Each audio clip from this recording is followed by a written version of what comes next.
Ya chicos, a ver.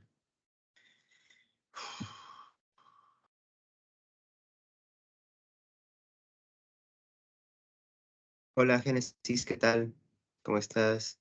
Carla, buenas tardes. Grace, buenas tardes, ¿cómo estás? Hola Maite, ¿qué tal Anthony? Gracias por sus saludos, gracias a quienes me saludan, ¿no? Por el chat, a quienes no lo hacen, pero de alguna manera están presentes, también muchas gracias. Hola Luis, ¿qué tal? ¿Cómo estás? Buenas tardes. Bien chicos, vamos a empezar con nuestra clase. En este curso de filosofía estamos tratando de aproximarnos, de tener una mirada, digamos, más o menos general sobre lo que es la filosofía, entender algunos de sus problemas. Y así como la semana pasada tuvimos la oportunidad de centrarnos en dos puntos importantes, esta semana también lo haremos. En este caso, en esta semana, sobre todo trataremos de hablar de dos disciplinas filosóficas bastante interesantes. Como ustedes saben, en filosofía, básicamente, lo que nosotros tratamos de hacer es encargarnos de abordar problemas, ¿no es cierto? Hay problemas que, digamos, son pendientes para el ser humano y son básicamente, digamos, grandes preguntas que buscan ser contestadas de alguna u otra manera, ¿no? Y obviamente las respuestas que se dan en filosofía no van a ser definitivas, pero obviamente son respuestas interesantes que implican una manera de ver la realidad, la vida, etc. Entonces, cuando nosotros estamos hablando perdón, cuando estamos hablando de disciplinas filosóficas, estamos hablando de campos de la actividad filosófica donde se abordan determinado tipo de problemas que generalmente tienen un tema o una cuestión vinculante, ¿sí? Entonces, antropología filosófica, axiología, ¿hacia dónde nos tienen que llevar? En este caso, a dos problemas o dos campos problemáticos muy interesantes. La primera problemática apunta hacia el problema, obviamente, del ser humano. Ahora vamos a ver en qué sentido el problema del ser humano. Y el segundo siempre tienen que vincularlo con valor. Cada vez que mencionemos la palabra axiología, ustedes deben de relacionarla con el problema del valor, o la palabra valor para empezar, ¿no es cierto? Ahora vamos a entender con un poco más de detalle a qué nos referimos con el problema del valor. Empecemos a hablar entonces, ocupémonos esta primera parte de nuestra clase, a hablar de lo que es la antropología filosófica. Bueno, básicamente muchos de nosotros tenemos una noción de lo que es el ser humano, partimos de una concepción del ser humano. Si ustedes lo piensan bien, cada uno de ustedes, sin saberlo, o mejor dicho, sin hacerlo de manera consciente, ustedes más o menos tienen una noción de lo que se entiende por la figura de Dios, perdón, del ser humano.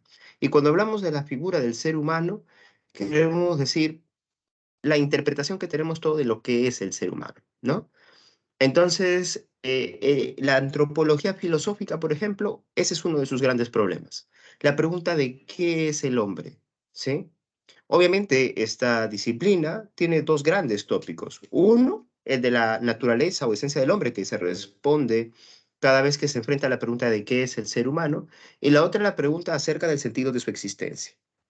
¿Cuál es el sentido de la vida o de las vidas humanas? ¿No? Esa es una pregunta que obviamente tiene que ver directamente con lo que nosotros concebimos como antropología filosófica. ¿Bien? ¿Me van a dar un minutito?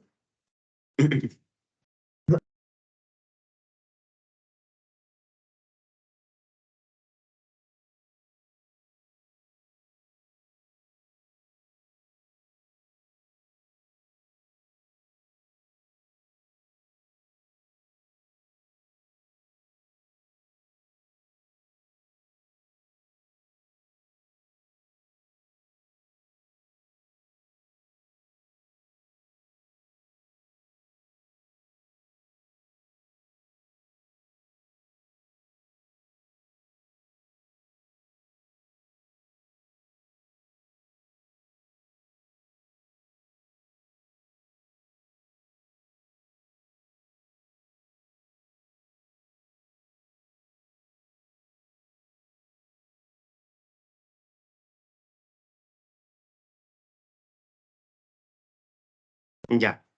Entonces, les hablaba yo, ¿no? De esta situación tan peculiar que está vinculado con el problema, con la problemática de la antropología filosófica que tiene que ver principalmente con esa primera gran pregunta. ¿Qué es el ser humano? ¿Sí? Bueno, hay otra pregunta, para algunos menor, sobre el origen del ser humano, ¿no? Es una pregunta que se discute a veces también en términos científicos, pero principalmente podríamos decir que lo que está detrás son cuestiones filosóficas, porque la ciencia y sus datos llegan hasta cierto punto y obviamente ahí queda un campo para la especulación que toma la filosofía a partir de su interpretación de la naturaleza humana también, para entender cuál pudo haber sido el punto que marcó distancia para que aparezca el ser humano, tal y como hoy lo conocemos con esas diferencias que creemos nosotros lo hacen tan peculiar, ¿no? Entonces, muy bien. Cuando nosotros hablamos de antropología filosófica, ¿de qué estamos hablando? De los problemas vinculados con el hombre. ¿Qué problemas, profesor? Bueno, ya hemos dicho, básicamente, el problema de qué. El problema de la esencia humana, el problema del sentido de la existencia, y ahora vamos a hablar de ellos, ¿no? Bien, como básicamente toda la clase la vamos a referir, o la clase de antropología filosófica, la vamos a referir al problema de la naturaleza humana, quizás más oportuno sea detenernos en los otros problemas que no vamos a ver. Entonces, por ejemplo, la pregunta por el sentido de la existencia humana es una pregunta bastante atractiva, ¿no? De hecho, podríamos decir que las corrientes filosóficas del siglo XX básicamente se dedican a ello, a abordar el problema de cuál es el sentido de la existencia humana. Grandes filósofos existencialistas, precisamente, son los que han abordado esta pregunta. Podríamos acordarnos de nuestro amigo el francés Jean-Paul Sartre, de Albert Camus, podríamos acordarnos del alemán Martin Heidegger, ¿no es cierto? Que son pensadores, filósofos, que de alguna manera han tratado de dar una respuesta a cuál es el sentido de la existencia humana. A ustedes les hago esta pregunta. ¿Tiene el ser humano un sentido? ¿Tiene su existencia un sentido? ¿Ustedes qué creen? ¿Tiene sentido la vida humana? Veamos de qué creencias estamos partiendo. A ver. ¿Qué dicen ustedes? ¿Tiene sentido o no tiene sentido la existencia humana?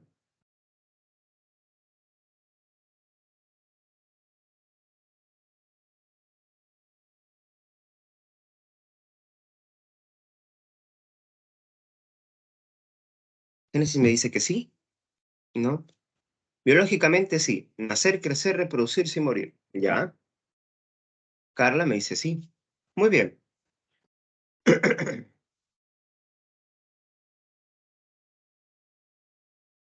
Efectivamente, de hecho, cuando nosotros nos preguntamos por el sentido de la existencia humana, lo mejor que podemos em, hacer, ¿no es cierto?, es tratar de apelar a la cuestión natural, a la cuestión más animal del ser humano y decir, ese es su sentido.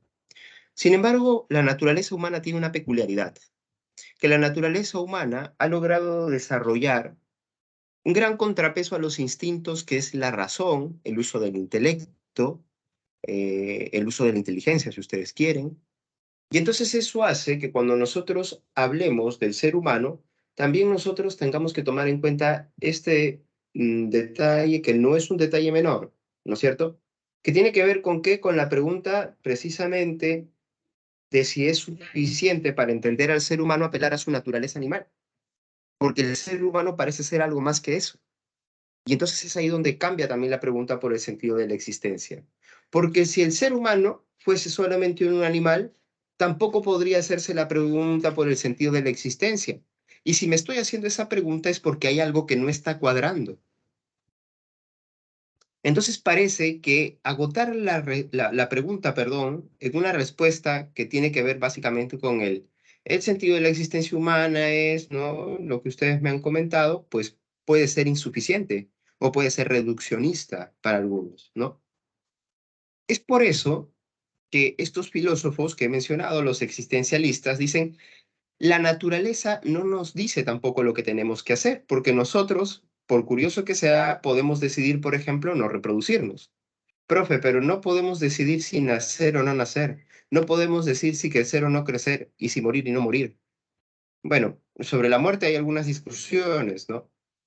No solamente en el marco de creencias teológicas, sino también en el marco de si es un reto a superar para el ser humano la muerte o si acaso debemos aceptarlo siempre como algo parte de la naturaleza. Porque recuerden que hoy en día ya hay proyectos que buscan vencer la inmortalidad. Busquen, ¿no es cierto? Por ejemplo, información respecto a cómo se llama el área de Google, ¿no es cierto? De esta mega empresa que está tratando de combatir la mortalidad. Busquen. Se llama Calico, la empresa. Lo puedo escribir por si alguno tiene curiosidad. Bueno, entonces, ¿por qué comento esto? Porque nuevamente parece ser que esos elementos que pueden ser importantes efectivamente para el ser humano no terminan de constituirlo y no terminan de hablarnos de cuál es el sentido. Yo puedo nacer, crecer, ya, digamos que no, elijo no reproducirme, morir, y eso no parece resolver el sentido perdón, la pregunta por el sentido. Es más, puedo hacer esas tres cosas, no hacer ninguna otra cosa más, y entonces me doy cuenta que mi vida parece no tener sentido.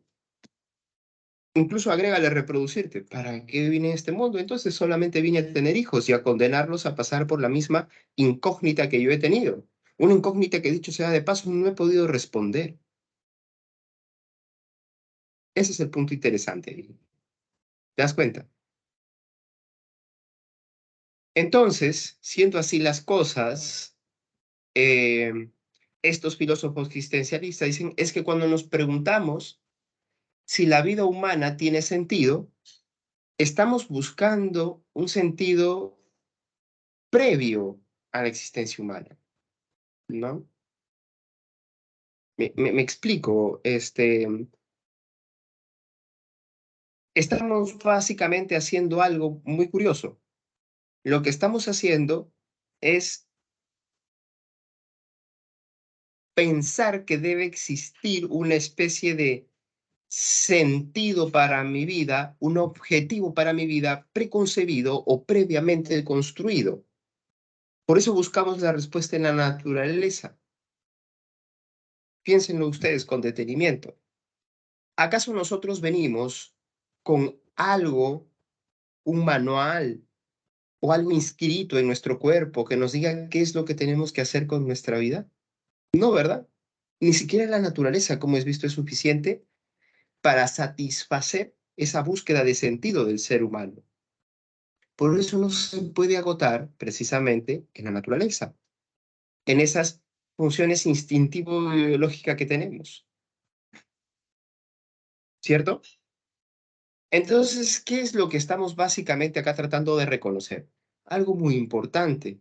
Estamos, perdón, estamos tratando de reconocer que el ser humano tiene una capacidad que no tiene ningún otro animal. Como ser vivo que es el único que puede decidir el camino que debe seguir su existencia. ¿Sí me estoy explicando? O sea, tenemos la libertad de poder decidir el sentido que le queremos dar a nuestra vida. Entonces, nuestra vida por sí misma, o la vida humana por sí misma, no tiene sentido. ¿Qué es lo que tenemos que hacer todos los seres humanos? Construir el sentido de nuestras vidas. Eso es básicamente lo que estamos enfrentando acá. Por eso no es solo una pregunta, es un desafío. ¿Cuál es el sentido de la existencia humana? Es una pregunta que, claro, podemos responderla como colectivo. ¿Para qué existe toda la humanidad? También puede parecer que para nada. Y ahí es cuando ya recurrimos a la pregunta en sentido individual. ¿Para qué existo yo como ser humano? No, muy interesante esto, dicho sea de paso. Entonces, lo que van a decir estos filósofos existencialistas es que hay que apelar a distintos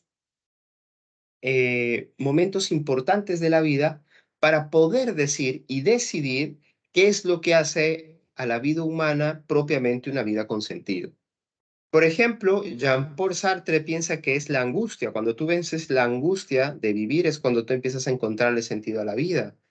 Para Heidegger, por ejemplo, él va a decir, no, en verdad es cuando tú te das cuenta de que algún día te vas a morir. Y cuando te das cuenta que te vas a morir, dices, oye, momento, entonces la manera en cómo he estado viviendo mi vida no es la correcta. Debo hacer esto si quiero sentir que mi vida ha valido algo la pena. Eso es básicamente lo que estamos encontrando, ¿no? Es muy importante entonces darnos cuenta de ello. ¿De qué cosa? De que la vida tiene un sentido si es que nosotros decidimos dárselo, si es que nosotros construimos ese sentido, ¿sí? Básicamente eso. ¿Listo? Entonces, eso a propósito de la pregunta por el sentido de la existencia. Ahora vamos con la pregunta crucial para esta disciplina, que es la pregunta sobre qué es el hombre. Esta pregunta, ¿no es cierto?, es básicamente una pregunta en torno a qué es cuál es, mejor dicho, cómo podemos definir al ser humano. ¿Cuál es ese elemento que nos ayuda? A decir, esto es el ser humano, esto es lo que lo define. Y entonces, como nosotros vamos a ver en la tradición occidental, han habido muchas respuestas, ¿sí? Quizás la mayoría de nosotros pensamos que nuestra gran diferencia con cualquier otro ser que exista en la realidad es definitivamente el hecho de que el ser humano tiene razón. No tanto los instintos, en eso nos parecemos a los animales, no tanto, por ejemplo, nuestra naturaleza físico-corpórea, sí, porque eso también lo tienen los animales y otros objetos. Lo que nos define es el uso de una herramienta, vamos a decirle por ahora herramienta, que no tienen otros seres, y eso es la razón, la inteligencia, el intelecto, como sea que le hayan dicho en distintas tradiciones. Para algunos incluso es algo así como un espíritu, un alma, ¿sí? Entonces, eso también es importante de reconocer, que hay una peculiar diferencia, ¿no es cierto? Entonces, a ver, repasemos. Ante la pregunta, ¿no es cierto?, ¿qué es el hombre? Vamos a encontrar diversas respuestas a lo largo de la historia de la filosofía.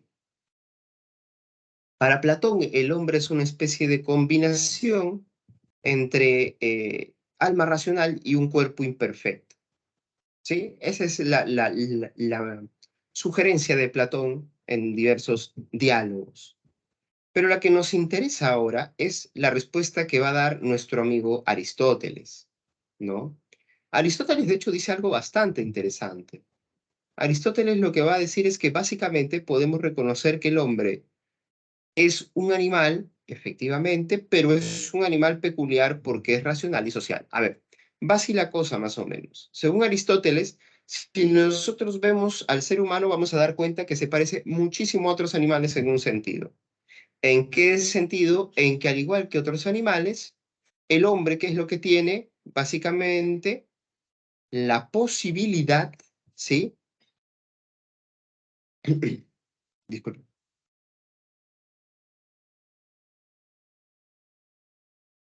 Perdón, la posibilidad, el hombre tiene la posibilidad, pero también la necesidad de agruparse con otros iguales a él para vivir y afrontar mejor las dificultades. Y en eso se parece a otros animales. Esto es lo que nosotros llamamos gregarismo, ¿no es cierto? O sea, animales que no pueden vivir sin otros de su especie. Obviamente hay algunos que no, por ejemplo, las serpientes, algunas especies de zorros, ¿no es cierto? Pero vamos a encontrar, y otros, ¿no? Y hay muchos otros también, dicho sea de paso. Pero vamos a encontrar que el ser humano, su semejanza con esos animales perdón, la semejanza con los animales es con, con aquellos que se organizan para vivir en colectivo. A ver, ustedes piensen pues en las hormigas, las abejas, incluso los simios, otras especies de simios, eh, algunas especies de peces, ¿no es cierto? Y así podemos ir enlistando, ¿no? Los lobos, los elefantes, etcétera, etcétera. Entonces, lo que va a decir Aristóteles es básicamente lo siguiente, que el hombre, para empezar, ¿no es cierto?, efectivamente es un animal gregario social.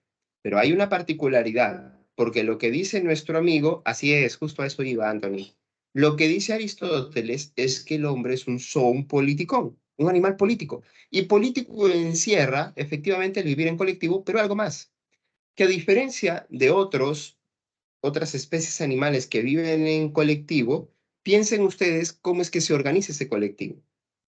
Por ejemplo, los leones viven en colectivo, pero ¿quién es el que manda? El macho alfa, ¿no es cierto?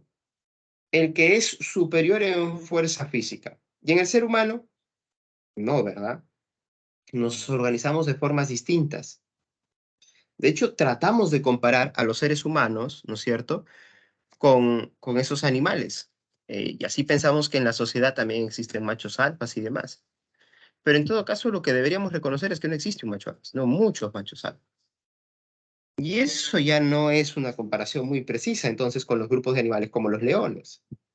Entonces, lo que hay que entender, dirá Aristóteles, es que en el ser humano hay algo muy importante, el uso de la palabra. O sea, es gracias al uso de la palabra que nosotros podemos entender y comprender cómo es que em, se termina por organizar el ser humano.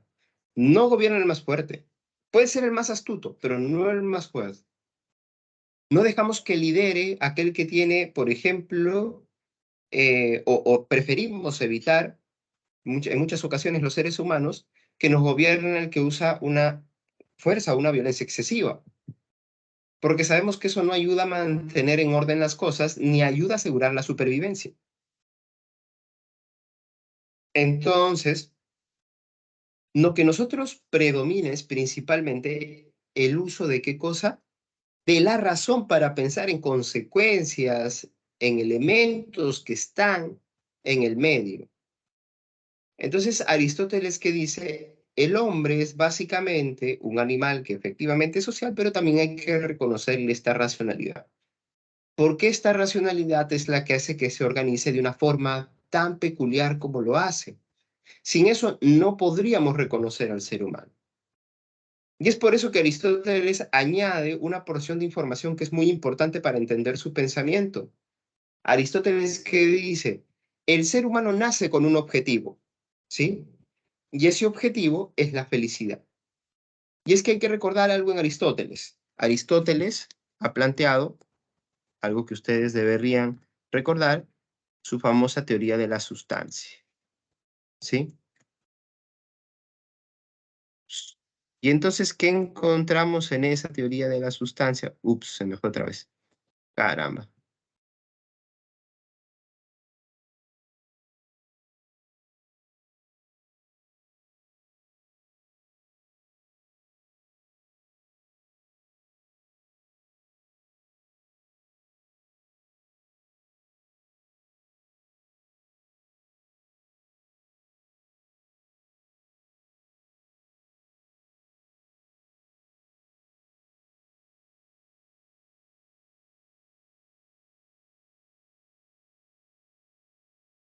Bien, entonces es una sola sustancia, dice nuestro amigo Aristóteles, pero existen cuatro causas. En otras palabras, todo objeto que existe en esta realidad debe tener una causa material, una causa formal, una eficiente y una final. Y eso que son distintas dimensiones que permiten aproximarse a lo que es el ser humano, ¿no es cierto?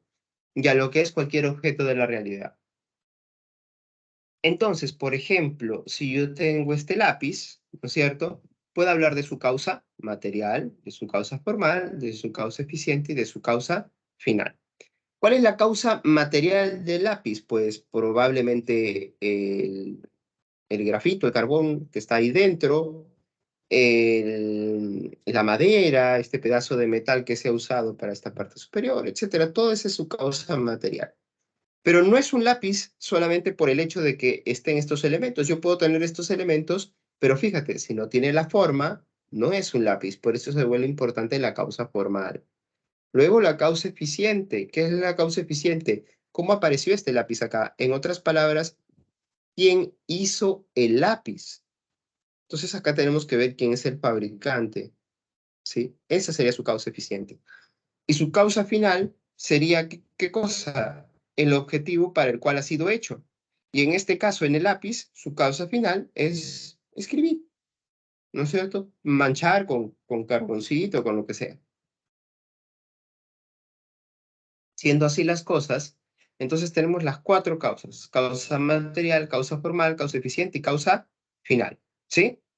Estamos claros entonces ahí, ¿no? Y el ser humano entonces debe tener esas cuatro causas. Causa material, su cuerpo, físicamente existe el ser humano. Causa formal, Aristóteles dice el alma, pero es porque el alma le da cierta forma a su cuerpo, ¿sí? Esa es la causa formal. La causa eficiente sería quiénes han hecho a este ser humano. Y es obvio que yo vengo de mis padres, ¿no es cierto? Así que más o menos que es fácil encontrar la causa eficiente. Y luego yo tengo una causa final. ¿Cuál es mi causa final? Pues mi causa final va a ser el objetivo para el cual yo he nacido. Y ese objetivo para el cual yo he nacido, según nuestro amigo Aristóteles, y esto lo repasaremos en ética, es la felicidad. Tú has nacido para ser feliz. Y para ser feliz, por tanto, tú tienes que tener, digamos, dos elementos o atender a dos elementos de tu naturaleza. ¿Cuáles son esos elementos? Pues recuerda que tú tienes una causa formal que es tu racionalidad y además tú estás agrupado con otros seres humanos. Por tanto, si tú quieres ser feliz, tienes que atender a tu racionalidad y a tu vida en grupo. En otras palabras, nadie puede ser feliz si es que no ha tenido la oportunidad de desarrollar su intelecto y si es que no ha tenido, o si es que no realiza la vida en colectivo, con otras personas. Eso es determinante para Aristóteles.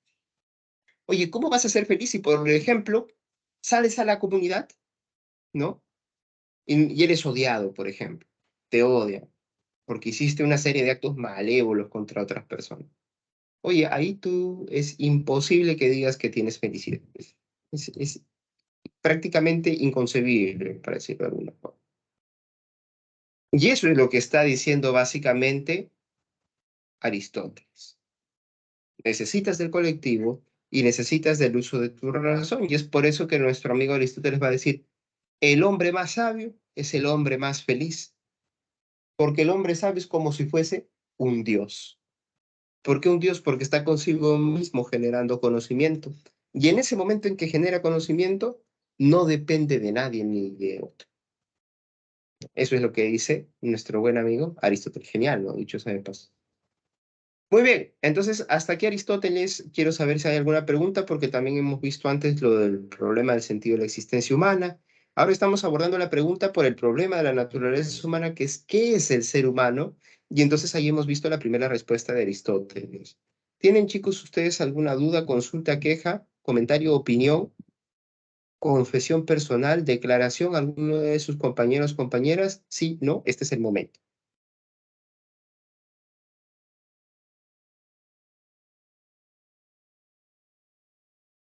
Chévere, Claudia. Muy bien, entonces vamos a ver. Ajá, a ver, Mía está escribiendo ahí una pregunta. Claro, es que, a ver, la causa eficiente en objetos no va a ser la misma que en ser humano, ¿no? O sea, no va a funcionar de la misma forma exactamente. Era un ejemplo, ¿no?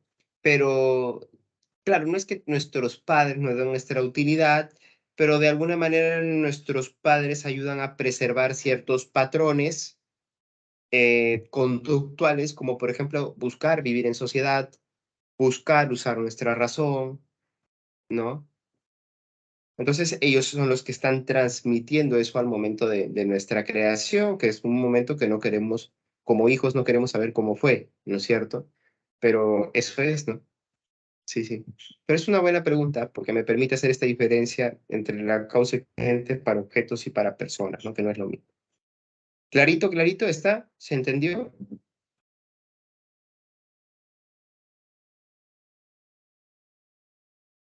Aristóteles, dicho sea de paso, a propósito de esta pregunta por la causa eficiente, dice entonces, uno empieza a remontarse, ¿no es cierto? Si todo tiene una causa, a ver, ¿quiénes fueron la causa de mis padres o otros? Y otros, y así vamos haciendo, ¿no? Padres, los padres, los padres de los padres, de los padres de los abuelos, de los abuelos, de los abuelos, de los abuelos.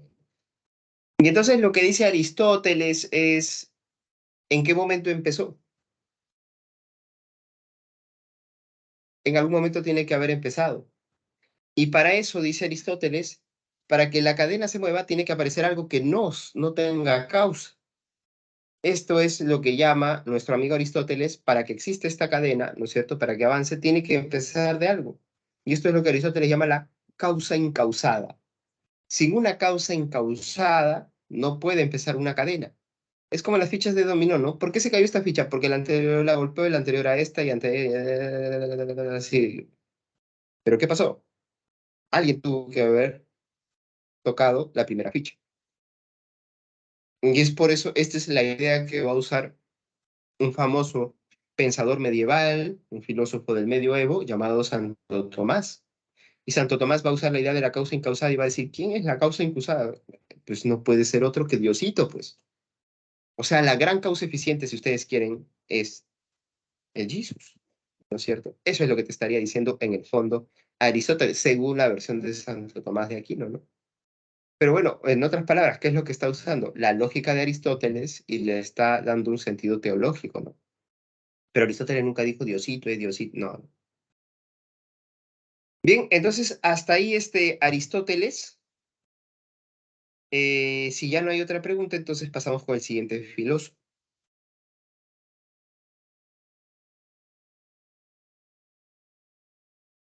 ¿Sí? ¿Algo por ahí?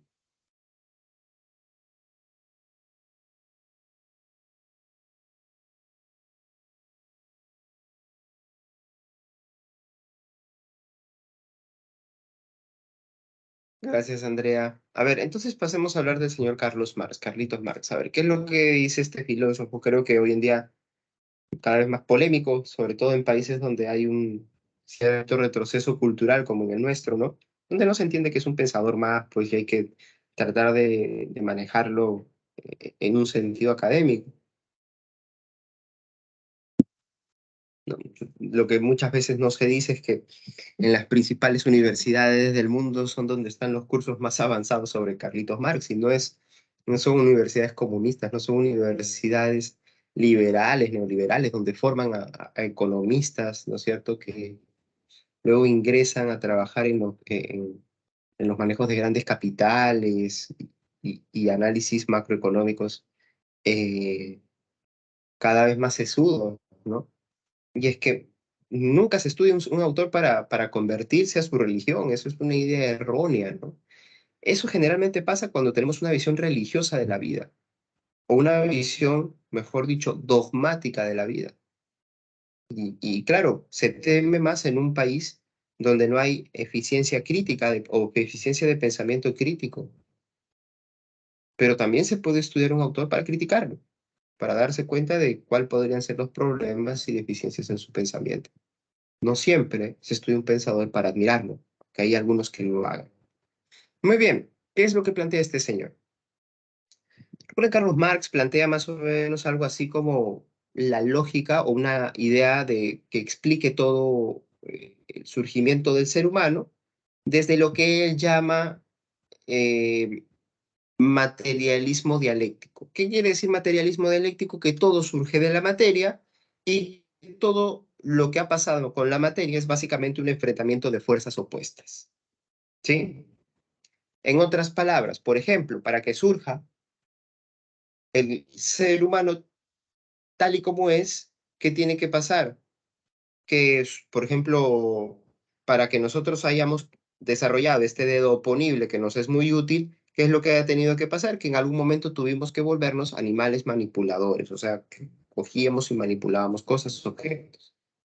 ¿Y qué es lo que pasaba? Hemos negado nuestra naturaleza. Y así es como avanza y se convierte la materia. Ahora, lo que dice Marx, y esto es algo interesante, es que esto pasa en la materia y en la historia de la humanidad también pasa alrededor de la materia, de la producción, todos nos vamos organizando y así es como surgen después del neolítico o a partir del neolítico las primeras comunidades que se empiezan a ordenar en torno a las relaciones sociales de producción. ¿Qué son las relaciones sociales de producción? Básicamente es que hay algunos medios que nos ayudan a producir. Porque el ser humano cuando empieza a vivir en comunidad dice, aguanta, la caza, la recolección no me aseguro, un día deja de haber esto que está en la naturaleza y yo, ¿qué me quedo? Sin comida, sin manera de sobrevivir, entonces, ¿qué tengo que hacer? Empezar a producir. Cojo la tierra, produzco alimentos, cojo la tierra, crío ganado, etcétera, ¿no es cierto? Entonces, ¿qué es lo que dice Marx? Ahí ya tenemos medios de producción. Pero a partir de estos medios de producción, como la tierra, por ejemplo, o las fábricas, que nos ayudan a producir para sobrevivir, empiezan a crearse relaciones. Entonces, por ejemplo, yo soy el dueño de la tierra y yo contrato personas para que la trabajen. ¿Qué es lo que yo quiero como dueño de la tierra? Lo que dice Marx es por una cuestión y una tendencia egoísta, es cada vez verme más beneficiado, incluso a costa de lo que le pueda suceder al que trabaja mi tierra. Y así es como se producen las clases sociales, o aparecen las clases sociales que se van a enfrentar constantemente a lo largo de la historia de la humanidad, según nuestro amigo Carlitos Marx. Y eso es suficiente. Entonces, existe una clase social, básicamente son dos clases sociales, ¿no? Dominantes y dominados, pero luego lo que va a decir Marx es que hay algunos puntos o algunos matices entre esas clases sociales, ¿no? De los extremos dominantes y dominados. Entonces es así que nuestro amigo Marx finalmente va a dar esta idea interesantísima en torno al ser humano. El ser humano no tiene una naturaleza fija. Si por algo se puede definir el ser humano, es porque es el conjunto y el resultado de las relaciones sociales de producción. Relaciones que van apareciendo, ¿no es cierto?, se van generando para producir, para generar algo. En otras palabras, qué es lo que define el ser humano? Su posición en torno a las relaciones sociales de producción. Si eres dominante, vas a ser un tipo de ser humano. Si eres dominado, vas a ser otro tipo de ser humano. Es por eso que yo como ser social, y en eso se parece Marx a Aristóteles, ¿no es cierto? Como ser social que soy, me muevo también a partir eh, de esas condiciones de vida que yo tengo y a partir de ahí se genera el pensamiento.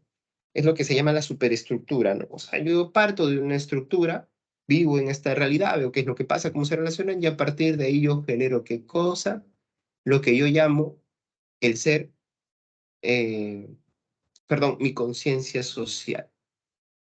Yo pienso de acuerdo a lo que vivo, ¿no? Y si me ha tocado vivir en la pobreza, pues mi manera de ver la vida va a ser muy diferente del que vive en la opulencia. Y eso es lo que determina también al ser humano. El ser humano está determinado por relaciones sociales de producción. Bueno, es una idea obviamente interesante, pero también bastante cuestionable, ¿no?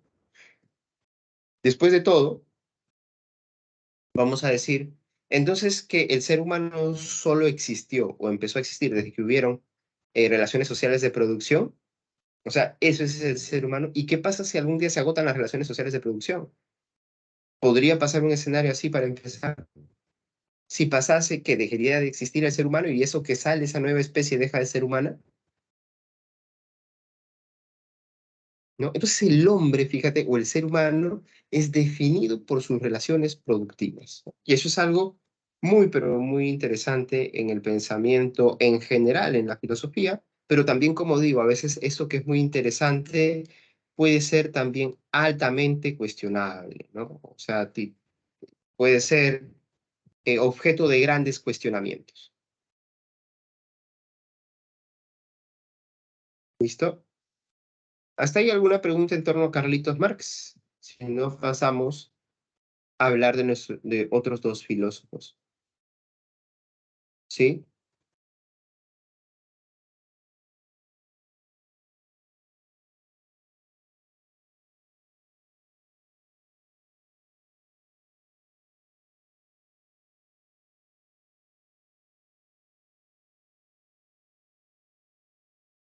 ¿Listo? No hay preguntas entonces para continuar.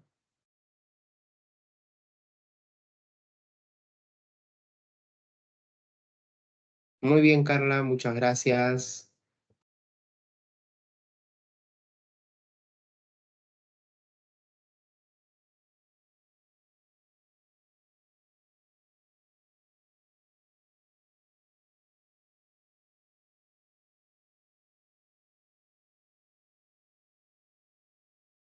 ¿Sí? Ya. Chévere, entonces continuemos. Génesis, muchas gracias. Gracias, chicos. Tenemos que interactuar, chicos, si no yo también puedo partir, puedo hacer toda mi clase hablando, hablando, hablando y así nunca termino de saber qué es lo que está pasando verdaderamente con ustedes, si me están entendiendo o no. Bien, entonces hablemos de nuestro amigo Ernst Cassirer, ¿sí? Bueno, Cassirer es un filósofo neocantiano, o que va a empezar siendo neocantiano, o sea, que toma muchas ideas de Kant, eso es lo que quiere decir. Y entonces él va a decir, sí, pues, ¿y el ser humano qué es lo que lo hace tan peculiar efectivamente? Debe haber algo que se mantiene para que el ser humano, yo diga, esto es un ser humano, ¿no? De hecho, yo me puedo comparar, por ejemplo, hoy en día, ¿no? Por ejemplo, puedes tomar tu propio caso y dices, a ver, me comparo con los animales del con los seres humanos del Paleolítico. ¿Eran seres humanos o no? Oye, yo soy muy distinto. Esos no eran seres humanos, eran casi que animales, eran homínidos, pero seres humanos propiamente no eran. Entonces, ¿qué es lo que dice básicamente Cassirer? Cassirer va a decir, el hombre lo que es un animal simbólico. O sea, el ser humano se mueve a través de símbolos, ¿sí? El ser humano es un animal de símbolos. A ver, para explicarnos mejor y entendernos. Lo que dice Cassirer es que el ser humano no se caracteriza por el uso de una razón que no existe, sino por algo que él produce para relacionarse con otros y para poder vivir. Y eso que produce se llaman símbolos, que son pequeños o distintos tipos de mecanismos para representar cosas que dice, piensa o siente. Si algo me caracteriza a mí como un ser humano del Paleolítico, es precisamente que ambos podemos o tenemos eh, maneras de representar la realidad a través de símbolos. Y ustedes recordarán esto. A ver, vamos a ver, ¿no? A ver, la más famosa o de las más famosas. Mm,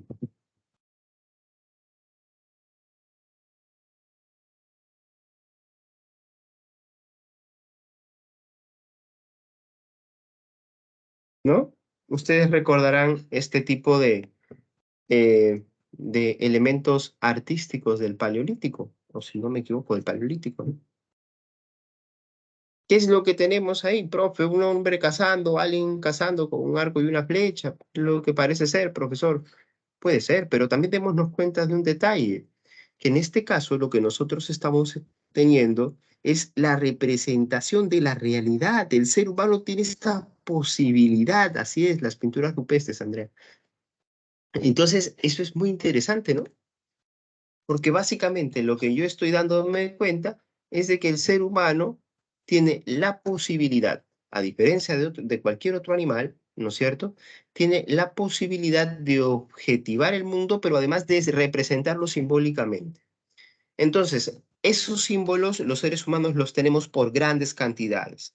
Tenemos, por ejemplo, los mitos, las creencias religiosas, el lenguaje, la ciencia, el arte, o sea, todo eso que producimos los seres humanos, eso es lo que nos hace seres humanos. Es más, fíjate que nosotros no solo nos alimentamos, nosotros tenemos símbolos para alimentarnos. O tú simplemente vas, coges una manzana y dices, ya almorcé, coges una manzana del árbol y almorcé. No, ¿verdad? ¿Qué requieres? Coges la manzana y si dices, si piensas, este va a ser mi almuerzo, hasta haces una especie de ritual simbólico. No, mira, a mí no me gusta con cáscara, la voy a mondar, la voy a pelar, ¿no? Si no me gusta, por ejemplo, comerla en su forma natural, de repente la pico, ¿no es cierto? Hago un picadillo de la manzana. Y así es como nosotros establecemos símbolos para todo lo que nos rodea. Y es por eso que el ser humano, su gran peculiaridad es crear símbolos, ¿no? O bueno, eso es lo que piensa Cassirer. Para el ser humano no existe, por ejemplo, algo que sea lo suficientemente sencillo como para que obedezca simple y llanamente a su instinto. ¿Qué es lo que necesita o requiere como intermedio? Símbolos. Siempre tienen que haber símbolos. Y eso es lo que está diciendo en ese momento Cassirer. Bueno, y ahora hablemos de Max Scheler, ¿no? Este filósofo alemán, de hecho, No, no, no, los símbolos son como objetos no materiales. Digamos, por ejemplo, un símbolo es cualquier imagen que tú puedas tener en tu mente respecto de algo, ¿no?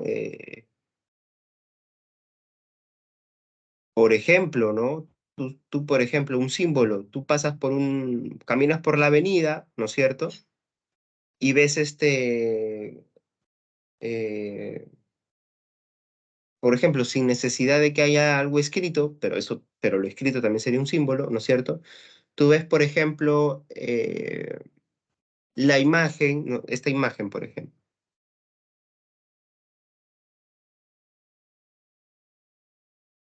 que si lo digo de repente ya no se entiende, ¿no? Ves a lo lejos esta imagen, ¿no? Con las disculpas del caso, sí, porque sé que este horario no es el más adecuado para poner este ejemplo, ¿no?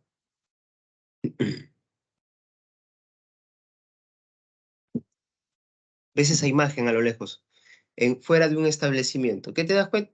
Acá venden hamburguesas. Es un símbolo. Lo viste, captaste la idea, ya está. Ahí venden hamburguesas. No hay una foto. Y de pronto ves ahí que dice pollería, ¿no es cierto? Tal nombre. Pollería El Gordito Feliz, por ejemplo. Ah, mira, ¿no? Ahí vende pollo. ¿Te das cuenta? Las palabras son símbolos. Por eso decimos, el lenguaje es símbolo. O sea, todo lo que hace que el ser humano sea ser humano es precisamente, ¿qué cosa? El símbolo. O eso es lo que trata de lo que trata de convencernos Cassirer. Bueno, veamos ahora lo que dice Scheller, ¿sí? Porque Scheller tiene o genera una nueva corriente, una nueva manera de entender al ser humano, que es lo que se ha denominado espiritualismo. Según Scheller, el hombre se caracteriza por ser algo espiritual, un ser espiritual, ¿sí? Somos seres espirituales. Profe, eso quiere decir que somos seres que estamos conectados con el chakra, con el universo, con el cosmos. No, nada de eso. No es una versión religioso-espiritualista lo que está diciendo Scheller. Lo que dice Scheller es que el ser espiritual tiene que ver con el hecho de que el ser humano puede controlar y negar sus instintos. Me explico. Los animales, y el hombre es un animal, los animales cuando tienen instintos, ¿qué hacen? Lo obedecen. No hay un punto medio, no hay un puente donde digan, lo hago, no lo hago, dudo, no dudo. Así como cuando has visto esos documentales de África, de Sahara, ¿no es cierto? Donde el venado, de pronto se da cuenta, uy, parece que por acá hay un peligro. Ya antes de que el león, el tigre, lo que sea, salga a cazarlo, ya empieza a correr. Instinto puro. El ser humano no. El ser humano puede pensar. Está caminando por el Sahara con una escopeta, ¿no es cierto? ¿Qué es lo que hace el ser humano? ¿Empieza a correr? No, me paro, busco un buen punto para poder, donde tenga el mayor campo de visión, con la menor cantidad de puntos ciegos, y espero que se me abalance para dar un disparo más efectivo, supongamos, ¿no? El ser humano puede decirle que no a sus instintos. ¿Te das cuenta?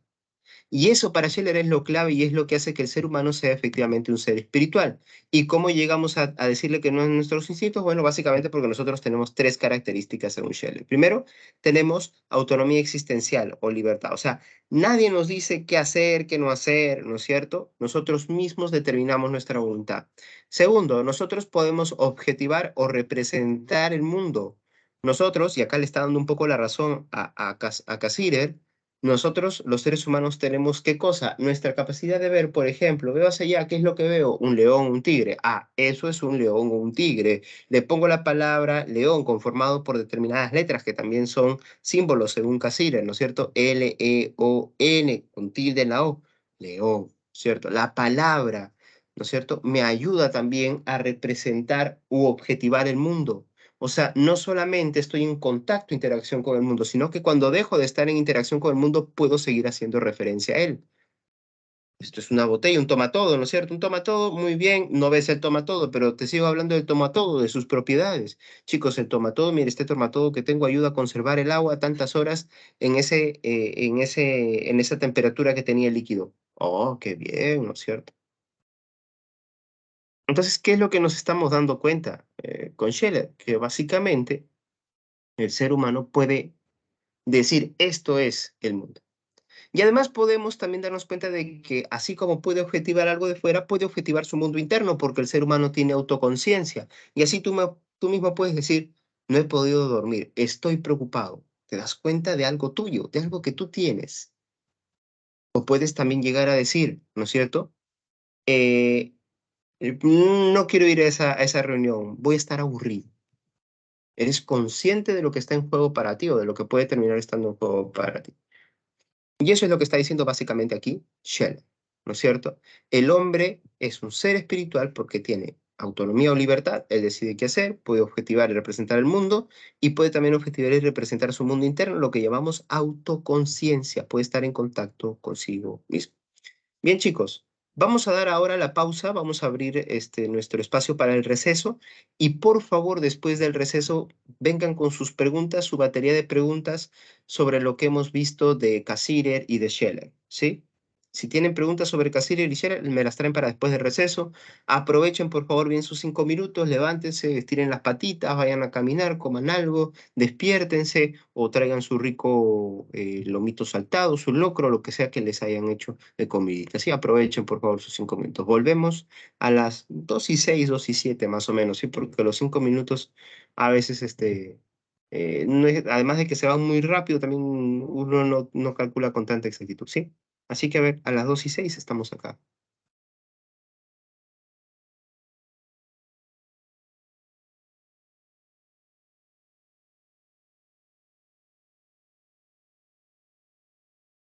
Bien, estamos acá de nuevo. Ya están, chicos. A ver, acomódense, posiciónense para retomar la clase. Bien, entonces les había dicho y les había pedido, por favor, que si tenían preguntas me las hagan justo luego de este receso. Así que, a ver, sus preguntas, sus consultas, sus dudas. Bueno, porque básicamente recuerda que los mitos eran básicamente formas de comprender y de entender la realidad, ¿no? A ver, pensemos, los griegos tenían dioses, por ejemplo, de los cuales se contaban historias que permitían entender por qué las cosas eran así ahora. Por ejemplo, uno muy conocido, ¿no? Em, ¿Por qué Zeus, dios del Olimpo, es también el dios del rayo? ¿No es cierto? Obtiene sus poderes histórica, narrativamente, precisamente, o mitológica y narrativamente tendría que decirse, precisamente porque recuerden que él también le roba a su vez ese poder a su padre, el rayo. Entonces, em, eso permite entender por qué él es el actual detentor del rayo, por qué está en el Olimpo y por qué tiene todo ese poder que es el que rige también sobre la humanidad, ¿no es cierto? Entonces, cada vez que vemos un rayo, recordamos, un rayo, relámpago, trueno, etcétera, recordamos el poder de Zeus. Ahora, era una manera de explicar un evento y un fenómeno natural, ¿no es cierto? Entonces, el mito es un símbolo, o sea, ya no solamente es el rayo, sino el rayo ahora es un símbolo del poder de un Dios que nos domina, que está sobre nosotros, etcétera, ¿no? Entonces, todo eso que nosotros consideramos, digamos, importante para las vidas nuestras, para la vida del ser humano, básicamente tiene que ser un símbolo y el mito lo es, ¿no? Profe, pero para nosotros ya no, entonces el mito no es que lo fue en algún momento y por tanto sigue siendo un símbolo, ¿no? Quizás el símbolo puede haber perdido importancia para nosotros, pero en la praxis sigue siendo un símbolo. Por eso es que yo les he hablado de Zeus y ustedes ahora me han entendido, ¿no es cierto? Bueno, entonces eso es más o menos lo que estamos entendiendo por símbolo, ¿no? Un mecanismo donde podemos trasladar no solamente información, sino información muy peculiar donde transmitimos un contenido de valor, ¿sí? Entonces, sí, eso es lo que te podría responder este Génesis. ¿Alguna otra pregunta en torno a Cassirer o Scheller? ¿Qué es el espíritu para Scheller? Me pregunta Sebastián. De nada, Génesis. Lo que te da control sobre tus instintos. No, es que, a ver, Un problema que tenemos quizás para entender a Scheller, y lo digo también a tono personal, porque creo que era uno de los primeros problemas que enfrenté, era pensar en el espíritu un poco influenciado por tradiciones religiosas, ¿no? En otras palabras, pensar que tiene que ser un algo, ¿no? Algo así como un alma, algo así como una mente, ¿no? Algo así, un algo dentro del ser humano. Y no, lo que dice Scheller es básicamente que el espíritu es una cualidad humana. O sea, el ser humano tiene una cualidad. ¿Y esa cualidad es cuál? Que el ser humano puede decirle que no a sus instintos. Los animales no pueden hacer eso, nosotros sí podemos hacerlo. Entonces, para Scheller, esto es lo que hace que nuestra diferencia, la más marcada diferencia, tenga que ver con que somos seres espirituales. ¿Y por qué somos seres espirituales? ¿A qué se debe esta cualidad de ser espiritual? A tres características, ¿sí? Para Scheller, me dice Génesis, solo las personas tienen espíritu. Sí, solo las personas, o sea, los seres humanos, ¿no? Ajá. Es una manera de verlo, Andrea. Sí, podemos decir que estamos controlando nuestra propia naturaleza. Sí. En otras palabras, lo que nosotros estamos haciendo es básicamente em, tener la oportunidad de darnos cuenta de que estamos o estamos recibiendo un impulso instintivo. Yo, por ejemplo, como muchos de ustedes, puedo decir, tengo hambre ahorita, pero no por eso en este momento me levanto, me pongo de pie, los dejo a ustedes tirados o ustedes me dejan acá hablando solo y se van a comer. Ustedes, por ejemplo, podrían tener la posibilidad de traer su plato de comida para no perderse la clase. Entonces, no solamente tenemos la posibilidad de decirle que no a nuestros instintos, sino de obedecerle de formas muy peculiares, ¿no? Em, Así que sí, hay algo de eso, ¿no? O sea, la palabra control quizás pueda ser un poco imprecisa, pero es una buena manera de entenderlo también. Xiomi me pregunta, ¿cuál sería la diferencia entre el espiritualismo y el racionalismo? Bueno, básicamente los problemas que están enfrentando. Para empezar, el racionalismo se pregunta por el problema, su preocupación es por el problema del conocimiento, el espiritualismo está tratando de resolver cuál es la esencia o cómo podemos entender, cómo podemos definir al hombre, ¿no? Esa es una primera gran diferencia y eso lo lleva por caminos distintos, pues, porque en este caso, para Descartes existe la razón como una sustancia, la res cogitans, y en cambio el espiritualismo no es una sustancia, no es una cosa, no es un algo, es una cualidad nada más. Ahí tienes dos diferencias importantes, ¿no? Porque recuerda, para Descartes, la razón existe como tal, ¿sí? Y eso es algo muy, muy importante al momento de tratar de comprender esa diferencia. Existe como tal la razón, el alma pensante o la sustancia pensante, como le dice él. Y por otro lado está la res extensa, o sea, la materialidad del cuerpo, ¿no? Pero esa es otra cosa también, va a decir Descartes. Se entiende entonces Xiaomi, ¿no? Esa diferencia, porque el espiritualismo lo que está entendiendo es simplemente una cualidad del ser humano. ¿Estamos hasta ahí? Muy bien. Entonces, continuemos, y en este caso vamos a dejar un ratito la problemática en torno a la naturaleza humana y vamos a tratar de enfocarnos en una nueva disciplina filosófica como es la axiología. El término axiología viene nuevamente de dos términos griegos, o sea, etimológicamente se debe al término axios, pero también al término logos. Y básicamente lo que nosotros encontramos es que en este caso, axiología hace referencia a una disciplina filosófica que está dedicada al valor o al estudio del valor. En otras palabras, a esas valoraciones que nosotros hacemos de los objetos, las personas, los comentarios, las opiniones, etcétera. Todo lo que existe es valorable o podemos valorarlo. Podemos decir es bueno, es malo, es positivo, negativo, provechoso, inútil, etcétera. Podemos poner muchos adjetivos calificativos en sentido valorativo a lo que nos rodea. Entonces, ¿qué es lo que nosotros tenemos en axiología? Que la principal preocupación es precisamente qué es el valor y cómo surge el valor, ¿no? La primera pregunta es demoledora, ¿no? ¿Qué es el valor? Y un poco pasa con el problema del valor lo que pasa con el problema del tiempo, ¿no? Claro, todos nosotros sabemos o intuimos lo que es el tiempo. Pero ¿y si alguien te pregunta qué es el tiempo? Puedes contestarlo con seguridad y decir, mira, esto exactamente es el tiempo. Es una definición un poco compleja, ¿no? Para nosotros. Pero sin acudir al diccionario, me refiero, ¿no? Entonces, claro, ¿qué es el valor también? Una pregunta difícil de contestar. Todos más o menos entendemos lo que es el valor o una valoración, pero definirlo es muy complicado. Ahora vamos a ver que hay una definición que nos acerca a ello, ¿no? Y esto nos lleva a un segundo problema, más grave aún, ¿cierto? O más conflictivo, para decirlo de alguna forma. Tienes la pregunta, ¿por qué es lo que nos hace o qué es lo que hace que valoremos las cosas? ¿Tienen las cosas valor porque las deseamos o las deseamos porque tienen valor? Exacto, Mariano, ¿no? Esa es una frase de Agustín de Hipona. Si nadie me pregunta qué es el tiempo, lo sé, pero si me lo preguntan y quiero explicarlo, ya no lo sé. Borges tenía una paráfrasis de esa frase, ¿no? Borges decía, si me preguntan, lo conozco. Si no me preguntan, perdón, lo conozco, pero si me lo preguntan, lo desconozco, ¿no? Bueno, entonces,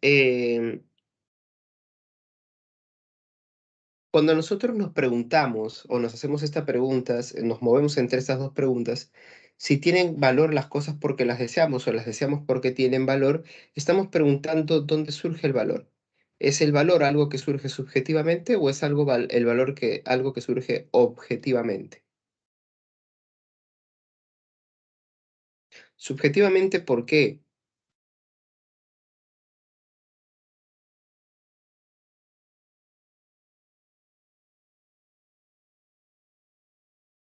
Porque básicamente el ser humano, al momento de valorar, lo estaría haciendo porque hay algo en él que lo lleva a ese objeto. Bueno, de pronto este objeto me resulta sospechoso. Bueno, de pronto este objeto es algo que hace mucho tiempo yo quería y por eso termino valorando positivamente al objeto. Y la otra opción es pensar que en verdad no es algo en mí que me lleva hacia el objeto, sino es algo en el objeto que me acerca hacia él. Entonces, ¿el valor dónde estaría? En el objeto. Yo lo único que hago es ser receptor de esta atracción que está generando el objeto, ¿no? Entonces, esto es algo bastante interesante también cuando nosotros hablamos, pues, en términos axiológicos, porque nos estamos enfrentando al gran problema axiológico, que es cómo surge el valor y dónde está el valor, en el objeto o el sujeto. Ahora vamos a ver muchas teorías interesantes al respecto. Muy bien. Ahora, vamos a dar una definición de valor, ¿sí? Vamos a decir que el valor es básicamente aquello que hace que los objetos o cualquier cosa, yo le voy a decir cosa, ¿sí? Porque no voy a en esta clase no voy a destacar por precisión léxica, ¿sí? Voy a ser más bien impreciso léxicamente. Y con cosas, cuando use la palabra cosas, me voy a referir a objetos, hechos, acciones, personas, ideas, etcétera, etcétera. Todo lo que puede existir se puede valorar. Entonces, cualquier cosa, ¿no es cierto? De eso es de lo que estoy hablando, cualquier cosa. Es aquello que hace estimable, el valor es aquello que hace estimable o rechazable las cosas, cualquier cosa. La manera como alguien te mira, oye, qué bonito te mira, oye, qué feo te mira, ¿no es cierto? Estimable o rechazable. ¿Te das cuenta? Cualquier cosa. Entonces, esto nos pone frente a ciertas características del valor también, ¿no? Porque claro, la definición quizás no nos ayuda mucho, sigue siendo un poco general, y dicho sea de paso, ¿no? Quería mostrarles algo, a ver si se puede, eh,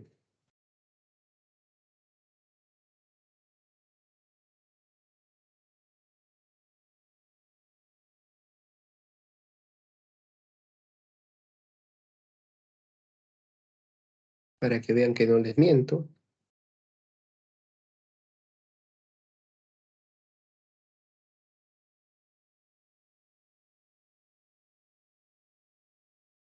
Bien, vean ustedes la definición de valor que nos da la RAE, que revela un poco el problema que les estoy diciendo.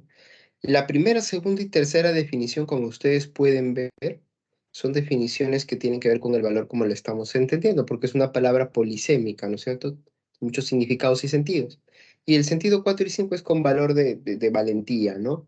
Entonces, uno, 2 y 3, este sustantivo masculino estaría haciendo referencia, fíjate, grado de utilidad o actitud de las cosas ya asumió una postura, o sea, valoramos porque nos es útil. Segundo, cualidad de las cosas en virtud del cual se puede poseerla cierta suma de dinero o equivalente, el valor, ¿no? El valor en términos económicos. Entonces eso no es de lo que estamos hablando. Alcance de la significación o importancia de una cosa, acción, palabra o frase. En otras palabras, ¿no es cierto? ¿Cómo está definiendo acá el valor? A ese valor no económico, ¿no es cierto? Oye, esa botella para mí tiene mucho valor porque, por ejemplo, podemos decir, me la regaló una persona que significa mucho para mí. Entonces, ¿te das cuenta? Ahí tengo yo, ¿qué cosa? El valor en otro sentido. Entonces, digamos, no asume propiamente el problema del valor la RAE. No se mete en problemas ahí. Está tratando de registrar solamente maneras de entender el valor. Pero el valor que estamos viendo es uno más complejo. Estamos diciendo es aquello que hace estimables o rechazables las cosas. Entonces, entonces hay algunas características. O sea, si tú quieres saber qué es el valor y la definición te pierde un poco, lo que tienes que hacer es hacerte 3 preguntas que te van a ayudar a entender si es un valor o no aquello, o una valoración o no aquello que se está haciendo. Bien. Entonces, por ejemplo, tenemos polaridad, que quiere decir ¿qué cosa? Que todo valor básicamente tiene su contrario. O sea, piensa tú en cualquier valoración. ¿Y de qué te vas a dar cuenta? De que toda valoración va a terminar teniendo su opuesto.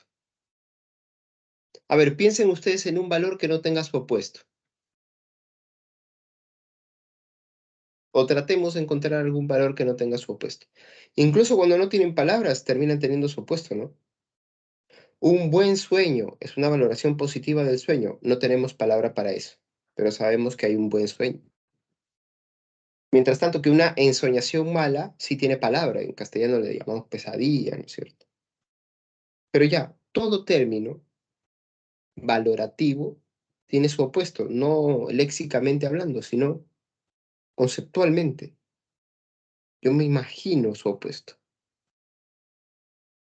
Si digo, esta es un campo abundante, fértil, inmediatamente tengo la posibilidad de pensar en su contrario. ¿Qué es lo contrario? Pues que no de nada esté y, ¿cómo se dice? Baldío, ¿no? Algo que no produce. ¿Mm?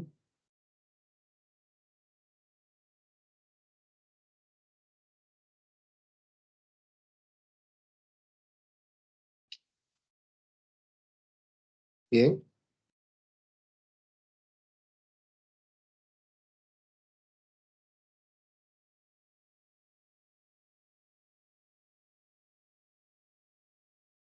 Entonces, primera característica del valor, el hecho de que el valor siempre es posible encontrarle su contrario.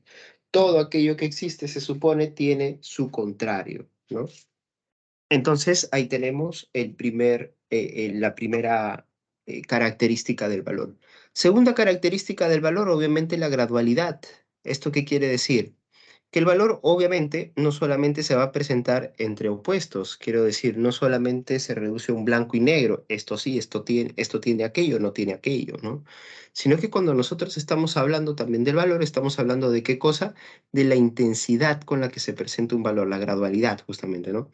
Por ejemplo, yo puedo decir, en este momento me siento feliz, en este momento me siento triste, pero obviamente yo puedo decir, estoy muy feliz y puedo decir también estoy muy triste. También puedo decir, estoy un poco triste porque pasó esto. Estoy terrible porque me pasó una tragedia, ¿no? Entonces ahí está, ahí hay la diferencia, ¿no? Entonces tenemos una diferencia de grado también, y eso hay que recordarlo. Existe una diferencia en tanto polaridad para el valor, pero también en tanto grado o intensidad. Y luego tenemos que reconocer una característica muy importante para el valor como es la jerarquía. En otras palabras, es el hecho de que en distintos momentos de nuestra vida y incluso en un mismo momento, nosotros tenemos un conjunto de valoraciones. cosas que apreciamos más o cosas que apreciamos menos.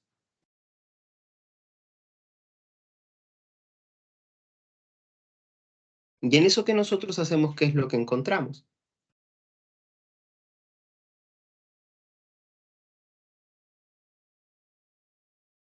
Que cuando nosotros tenemos esas valoraciones, se van asociando en nuestra mente de maneras muy distintas, muy diferentes, ¿no? Me explico, o sea, yo puedo tener, por ejemplo, en este momento hambre. Tengo hambre, ¿no? Vamos a asumir una postura subjetivista acá. Y como tengo hambre, entonces lo que sucede es que yo en este momento, mi tabla de valores no tiene nada que ver con el estudio. Mis valoraciones se dirigen a todo aquello que permite que yo me alimente bien, que yo pueda comer algo, ¿no? Entonces, eso es de alguna manera lo que estamos viendo acá, ¿sí? La jerarquía es la asociación de valores, porque los valores se relacionan entre sí, y entonces lo que nosotros hacemos es que le damos preferencia a algunos y a otros los vamos relegando, ¿no? ¿Por qué prefieres una marca de lapicero, una marca de lápiz, una marca de portamina frente a otro? O a otra marca, perdón. Lo prefieres porque estás usando valoraciones, no solamente de intensidad, sino también de jerarquía. Profe, es que para mí está primando una valoración económica. Pues esté más barato, profe.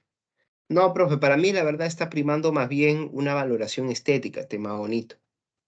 No, profe, para mí esto tiene más importancia una valoración funcional, económica también es esa, ¿no? La funcionalidad es económica. Entonces, en ese sentido, estoy pensando en el correcto funcionamiento de algo, ¿no? Entonces, ahí la jerarquía. ¿Listo? Tenemos entonces tres características que nosotros podemos darle al valor. ¿Listo? ¿Alguna duda, consulta? Porque creo que esto puede complicarse luego. O sea, si es que no lo hemos entendido bien y te olvidas de repasarlo, vas a volar. Dígame, ¿alguna pregunta respecto de estas tres valoraciones?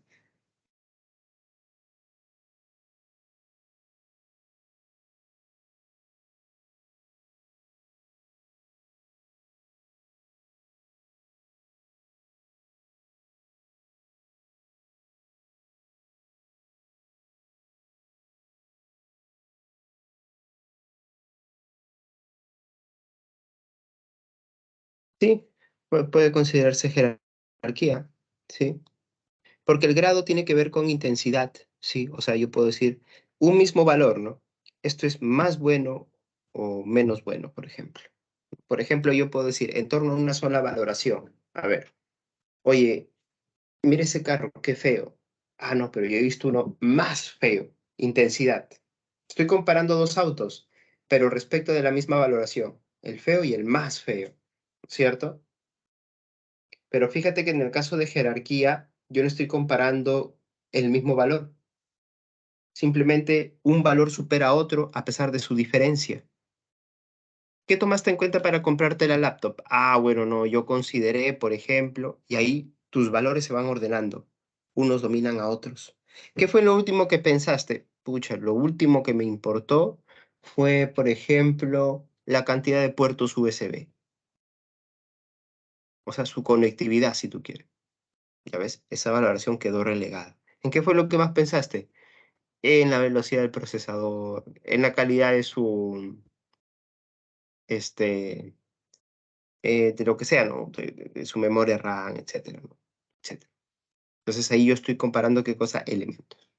Por ejemplo, a una chompa. Puede haber una chompa mejor ya que tiene una mejor calidad y es barato, o también puede ser una cara y puede tener una mala tela que se rompe rápido, ¿no? Claro, ahí hay dos tipos de valoraciones que están en juego, ¿no? Eh, sí, o sea, algo bueno con algo malo, tratas de decir, ¿no, Andrea? Se puede unir, sí. Y eso es lo que sucede con la jerarquía, pues, ¿no? Los valores se ordenan de una manera peculiar, para quedar claros en ese aspecto. ¿Listo entonces? ¿Se ha entendido esta parte de la diferencia entre el grado y la jerarquía? Sí, ¿no? Ese es a ti, Génesis. Bien, entonces, sí, pues, sí, Andrea, tienes razón. Sí pueden pasar ese tipo de situaciones. Muy bien. Entonces, bien, hasta ahí el asunto del valor. Bueno, ahora yo les he hablado de valores económicos, bueno, y es que los valores se van a clasificar de acuerdo a ciertos rubros, de las dimensiones que son importantes para el ser humano, ¿no? Podemos hablar de valores económicos, sociales, éticos, valores vitales, valores religiosos, valores cognitivos, ¿no es cierto? Por mencionar algunos. Y esos valores son esos campos a través de los cuales nosotros tratamos de calificar y aceptar el objeto. Y es por eso que es tan diferente de persona a persona y también de momento a momento. Ahora, cuando tú compras ropa, por ejemplo, estás buscando algo que tenga impacto en las personas. Y cuando pase el tiempo, ya no vas a buscar algo que por lo cual te reconozcan. La ropa es lo de menos. Ahora piensas en tu comodidad, por ejemplo, ¿no es cierto? Muy bien. Entonces ahí se generan también jerarquías que incluso en una misma persona se mueven a través del tiempo. Incluso a través de momentos, ¿no? Como les decía. O sea, si por ejemplo empiezas a ir presencialmente a una academia, vas a darte cuenta que la hora del almuerzo es la hora en que corres emergentemente por tu vida y asegurar tu vida, pues es alimentarte bien, ¿no? Entonces ahí está. Es eso. Bien. Estamos bien entonces.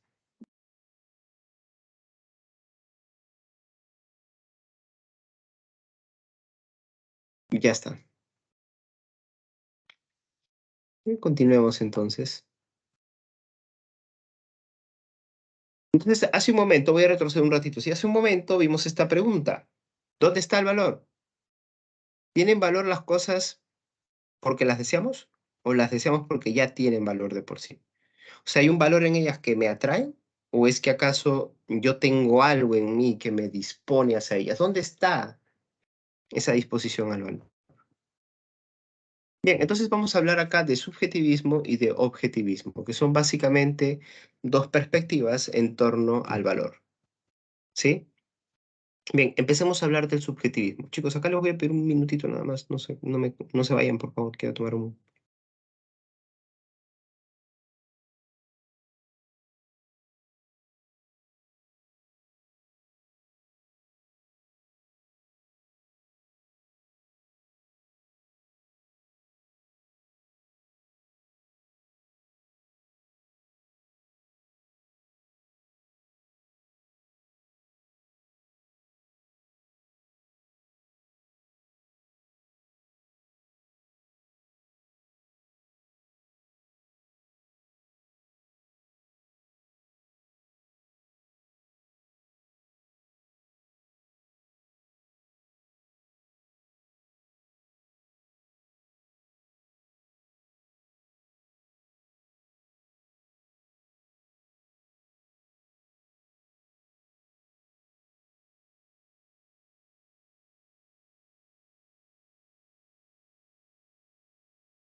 Bien, entonces abordemos este problema.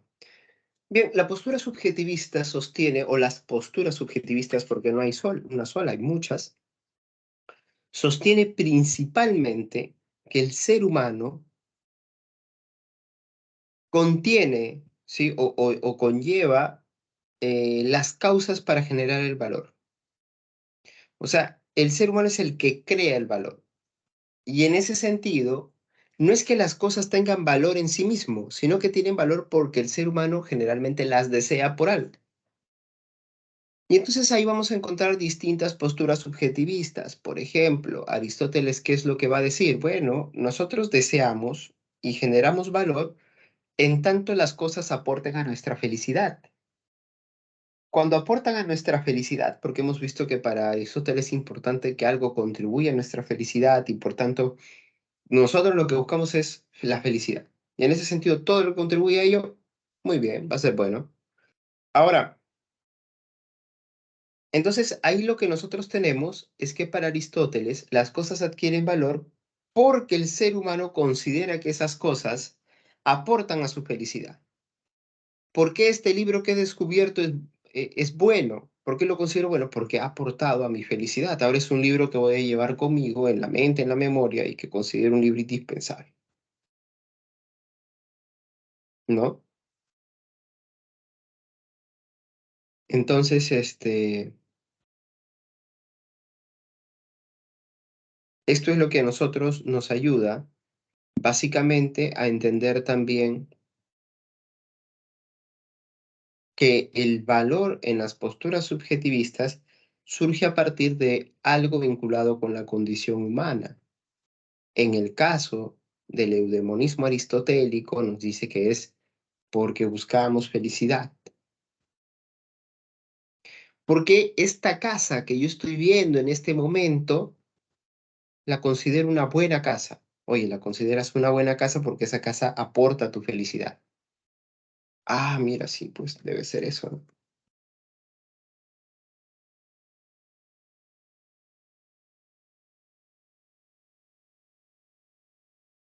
Entonces ahí es cuando nosotros nos damos cuenta de que de alguna u otra manera lo que está sucediendo es principalmente que hay una, ¿cómo podríamos decirlo?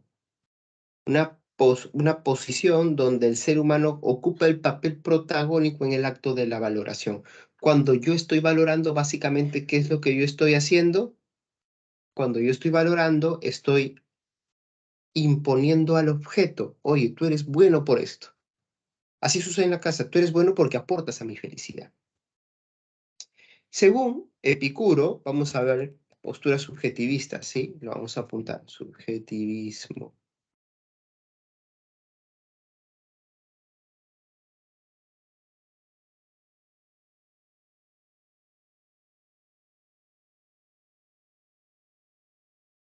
Hemos visto que para Aristóteles es por la felicidad, y ahora detengámonos a hablar de Epicuro,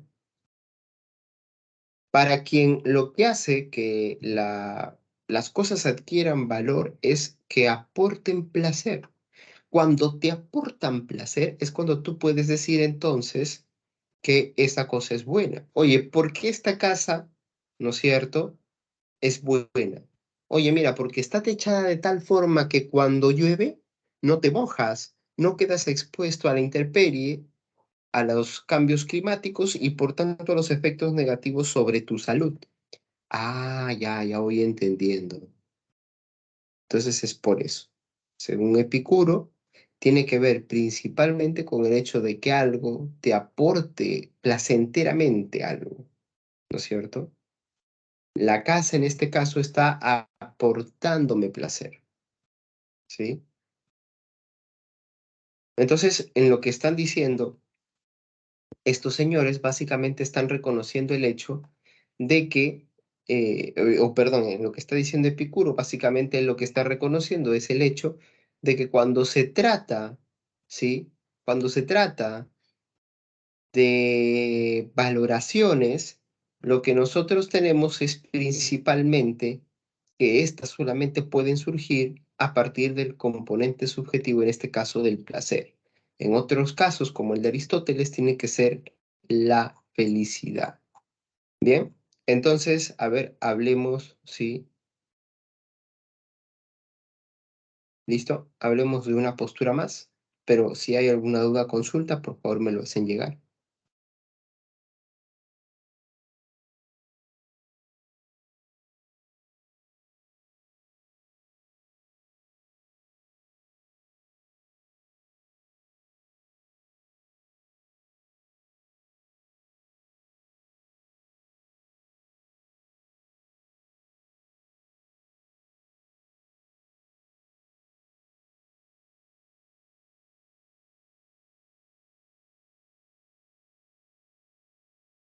Bien, entonces, a ver, otra postura va a ser la del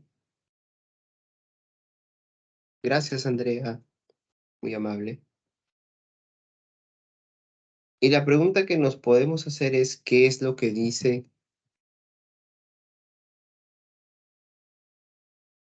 esta postura? Bien, el utilitarismo va a sostener principalmente que en verdad las cosas adquieren valor efectivamente porque aportan a nuestra felicidad, pero hay un detalle. La felicidad de Aristóteles era individual. O sea, por ejemplo, este toma todo es bueno porque yo puedo beber de él y de esa manera encontrar medios para asegurar o en todo caso hacer crecer mi felicidad. Entonces, ¿qué es lo que de alguna manera está diciendo, sí?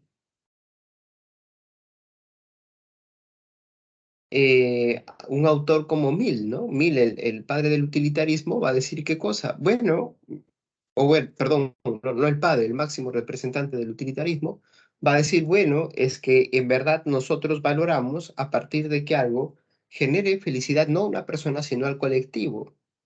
O sea, la mayor felicidad, la más intensa, pero también para la mayor cantidad de personas, es lo que hace que un objeto se acerque cada vez más o que crezca cada vez más en su calidad, ¿no? Oye, ¿por qué tal película es considerada buena? ¿Por qué tengo que ver películas antiguas? Porque, oye, todo el que la ha visto la acepta como una buena película. O sea, genera más felicidad para más personas, por eso es bueno. ¿Por qué lo consideras bello? Ah, mira, es bello porque básicamente lo que está haciendo es darle una mayor felicidad mm, a más personas, en tanto lo van a considerar más personas bello. Entonces, así también yo puedo pensar, por ejemplo, en una vacuna, por ejemplo, ¿no? Oye, ¿tú cuál vacuna crees que mejor?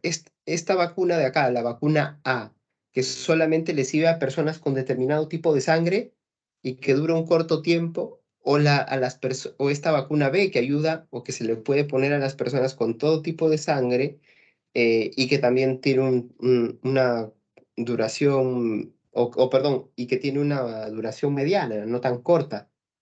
Profe, definitivamente la B, pues, ¿no? ¿Pero por qué la B? Más felicidad para más personas, está beneficiando a más personas. Muy bien, entonces eso es lo que básicamente sostiene John Stuart Mill, eh, representante del utilitarismo. Bien,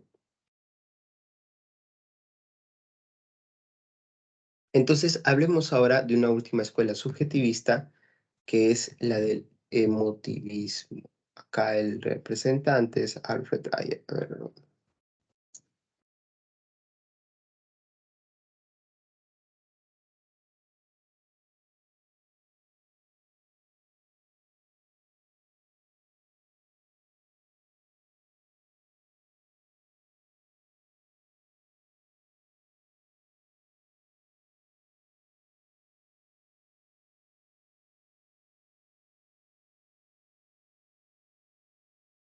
entonces, ¿qué es lo que va a sostener nuestro amigo Alfred Ayer? Bueno, primero hay que recordar que este filósofo básicamente se va a oponer a un sentido bastante, ¿cómo le va a decir él? Bastante peculiar que se ha tenido cada vez que se ha hablado del valor, ¿no? Y lo que dice Ayer en verdad es todos los seres humanos, lo que hacemos cuando valoramos algo es expresar emociones. Qué rico, dices, ¿no es cierto? Cada vez que comes. ¿Qué es lo que está pasando? Estás transmitiendo una emoción. Profe, entonces, ¿por qué hablo? ¿Solamente para hacer saber a los demás que esto me gusta? ¿Para expresar la emoción de cómo me gusta o cuánto me gusta algo? Sí, en parte sí, dice Ayer. ¿Pero por qué? Bueno, tú quieres expresar una valoración porque quieres que los demás valoren igual que tú, según Ayer. ¿En qué sentido, profe? Pues básicamente es un vínculo de empatía con los demás, pero también es un vínculo de cercanía. Por eso que consideramos, ¿no? O los seres humanos parecemos considerar más cercana a la persona que se parecen más elementos a nosotros. Cuando tú ya has visto una película, una serie, ¿no es cierto? Y sabes que es buenísima, molestas a tus amigos para que la vean. O se las recomiendas ligeramente, oye, esa película es buena, mira, la chécala si tienes tiempo, tal. ¿Por qué? Porque quieres generar emociones, ¿no es cierto? Tú generas emociones Y cuando tú generas emociones, básicamente lo que tú estás haciendo es algo, tratar de transmitir esas emociones a otras personas. Yo cuando logro transmitir emociones a otras personas es cuando encuentro la mejor oportunidad, la mejor ventana para tratar de em, acercar a esa persona más a mí, ¿no?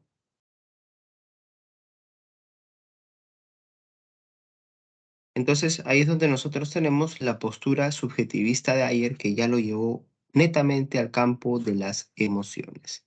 Mientras recuerden en los otros autores, hemos mencionado a Aristóteles, Epicuro y el mismo Mill, eh, representante del utilitarismo, encontramos que las cosas nosotros también le generamos, nosotros también generamos el valor, pero no porque lo hayamos producido pensando en algo, sino que en el caso de ayer eso surge de manera espontánea al momento en que aparecen las mismas emociones, ¿no?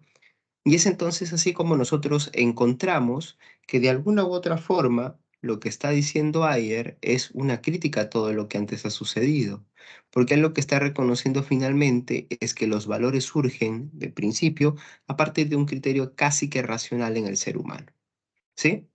¿Hemos quedado claros en esto? Para poder proseguir.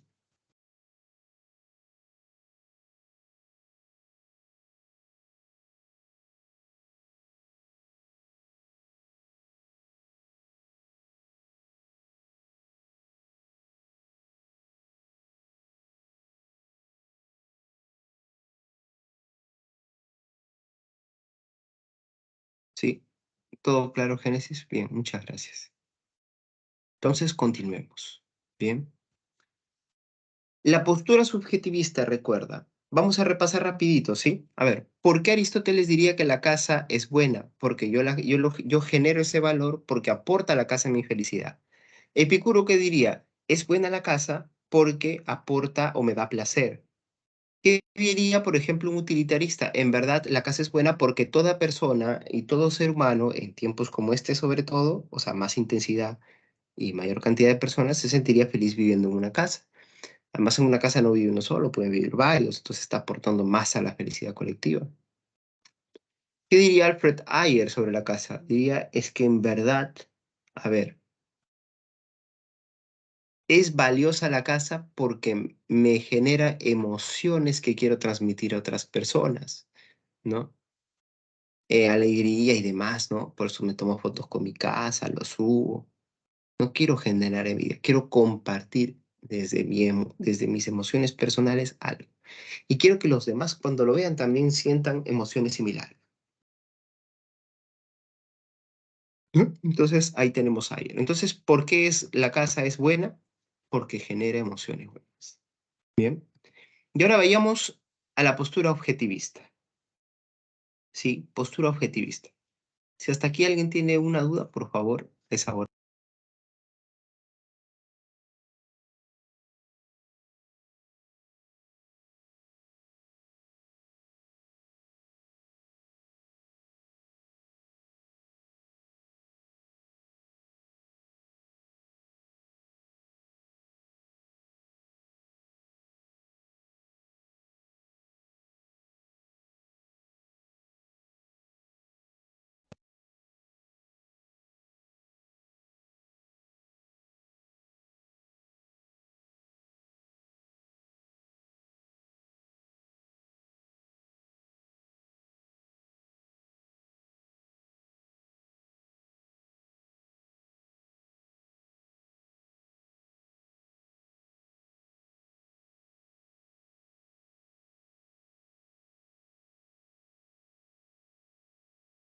Lo de Marx, Andrea, Marx. Marx sería subjetivista estamos hablando, o de qué me estás hablando, Andrea? Marx sería un subjetivista, ¿eso? Sí, ¿no?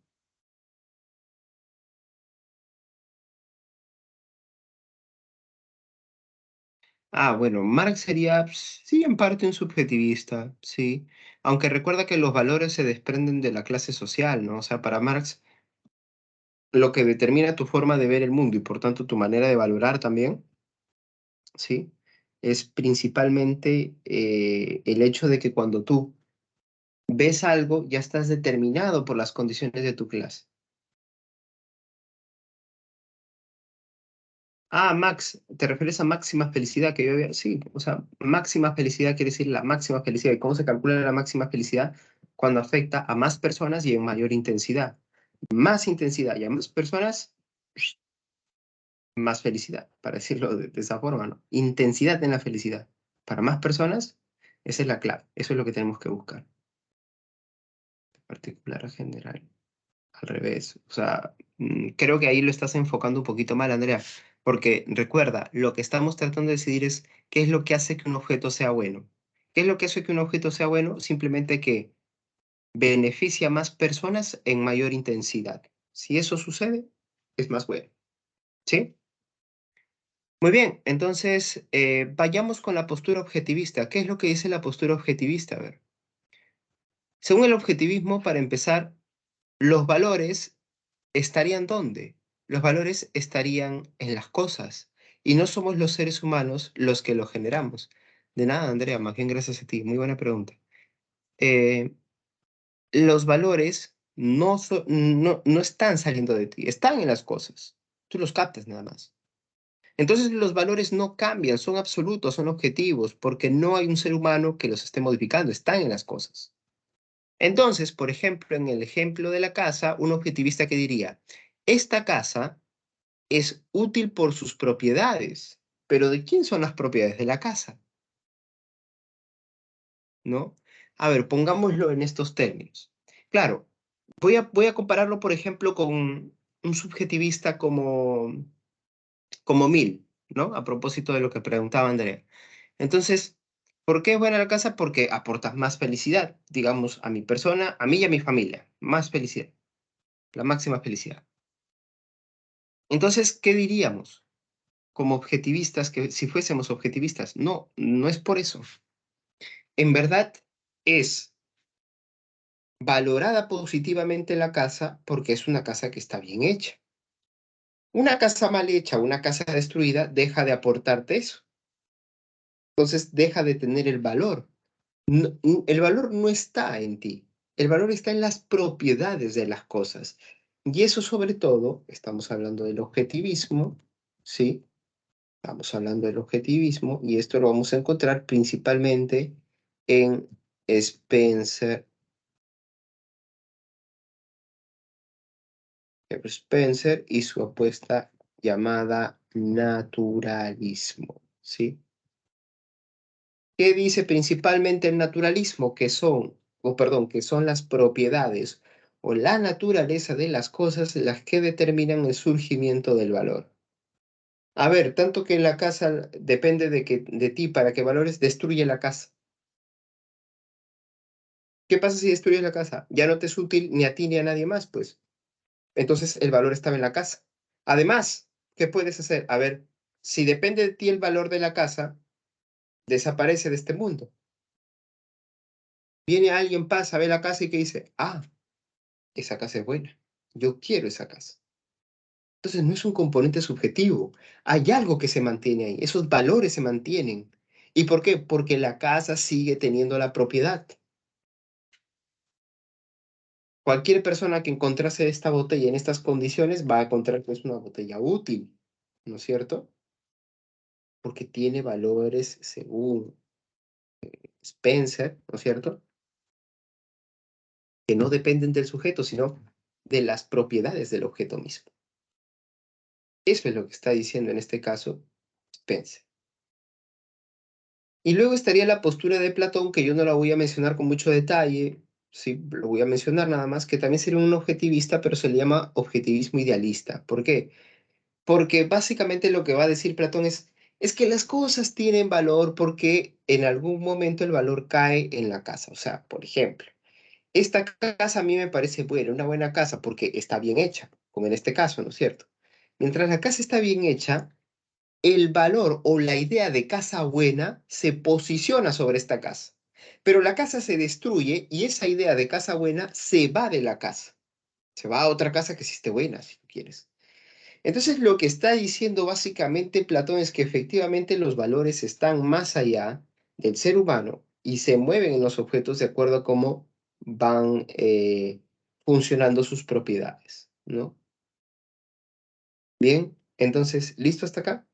Bien, chicos, si hay alguna pregunta, este es el momento, ¿sí? Hemos discutido ahora último esta cuestión entre subjetivistas y objetivistas, ¿sí? Habría que de alguna manera tomar en cuenta pues estos detalles, ¿sí? Así que hay que ver dónde se está cifrando el valor y en qué criterio. Para Spencer, un objetivista en la propiedad de las cosas, para Platón en la idea posicionada sobre la cosa, para los subjetivistas tiene que ver principalmente con qué, con algo nuestro que nos lleva a desear las cosas, así que a ver, ¿qué dicen ustedes?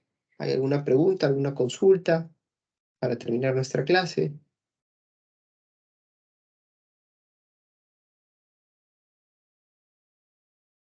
¿Bien? ¿Algo por ahí?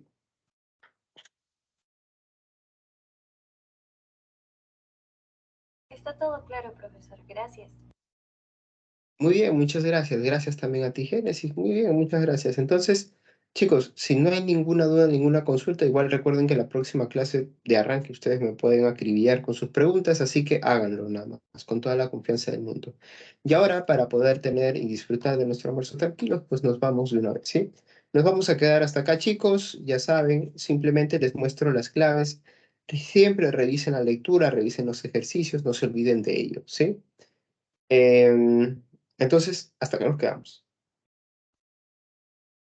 ¿Listo? Ahí su fotito, fotito y terminamos acá. Muy bien, gracias Claudia. Hasta luego, bye. Que te vaya bien. ¿Listo? Chao chicos, cuídense todos.